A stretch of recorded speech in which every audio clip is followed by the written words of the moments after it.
Well, I've been working for a while to get the accessories on, radiators in, lower hoses on. The upper hose isn't on yet because I have the thermostat to install. Towels covering up the belts. I've been pouring coolant into the block, into the intake manifold more precisely, and just been protecting. I've got the AC and the power steering belts installed and tensioned.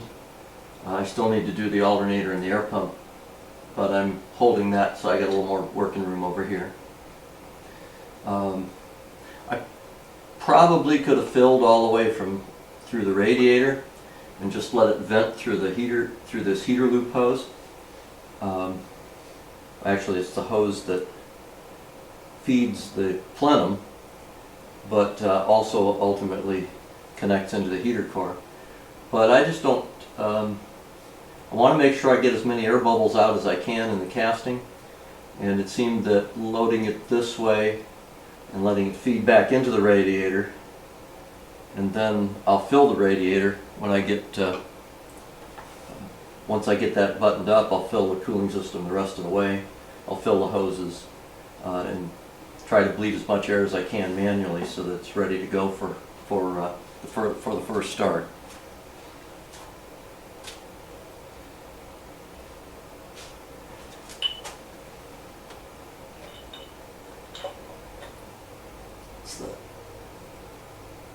Well,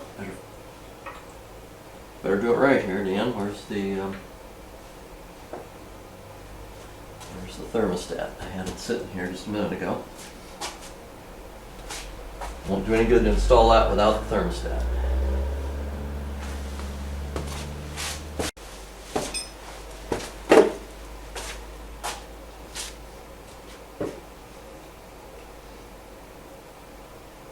Okay, thermal element in, like so. Gasket down, and I always use a little bit of gasket sealer on these things, the non-hardening type 2, Permatex number 2 or equivalent. It's not perfect, but it's given me good service over the years. The bolts have a dab of that same number 2 on them to go into the water jacket here. Hello.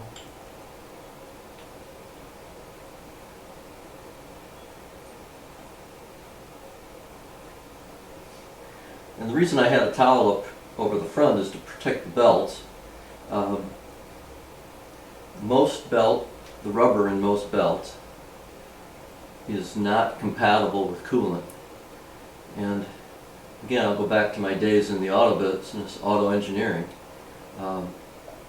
One of the biggest things that would drive warranty is coolant spilled on belts and ruin the belts, and they would slip, squeal, break down, and it wasn't a good thing. So always taught me to be more careful there.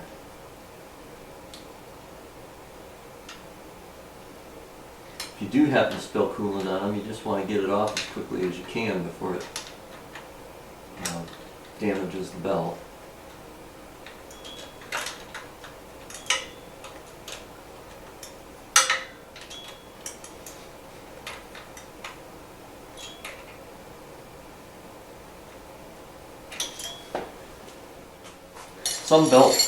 There are some belt materials that are resistant to coolant, but you just never know which ones when you buy a belt aftermarket, you never know what's in them. So, alright, I need to come back and torque that.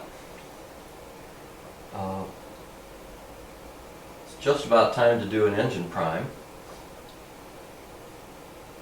And then I can drop the distributor in and get the timing lined up and start doing runners. I have my adapter in to do some pre-lubing. A 1/2-inch drill. Try and see if we can do this without smoking anything this time.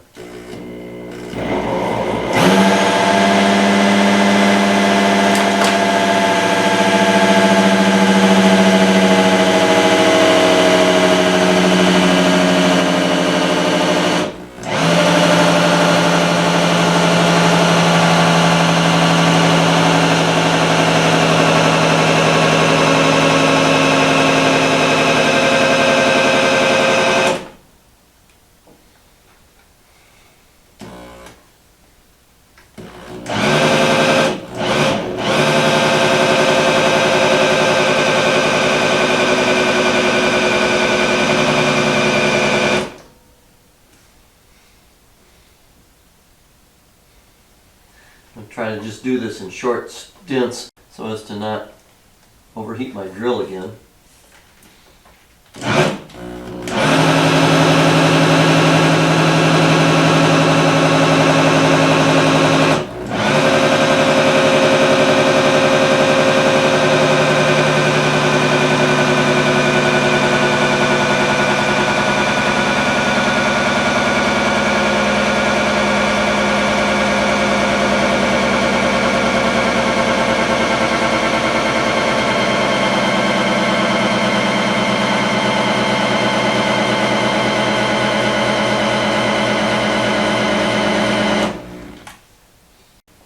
Overheating the drill.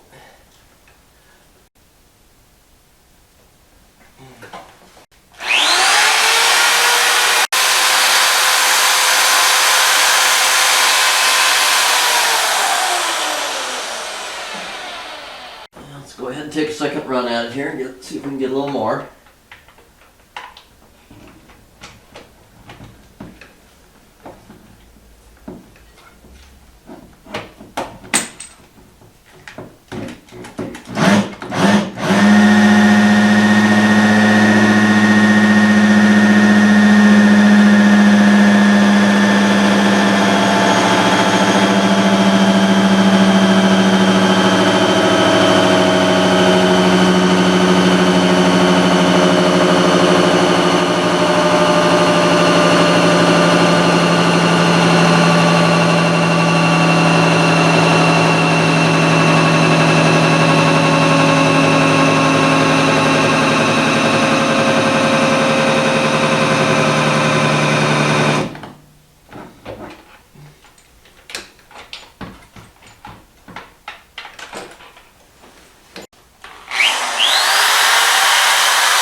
All I can say is that engine has plenty of oil pressure, and there's VR1 at 20W50, and that Lunati additive for break-in was very, very thick. So the combination of those two, goodness, engine's got plenty of oil pressure.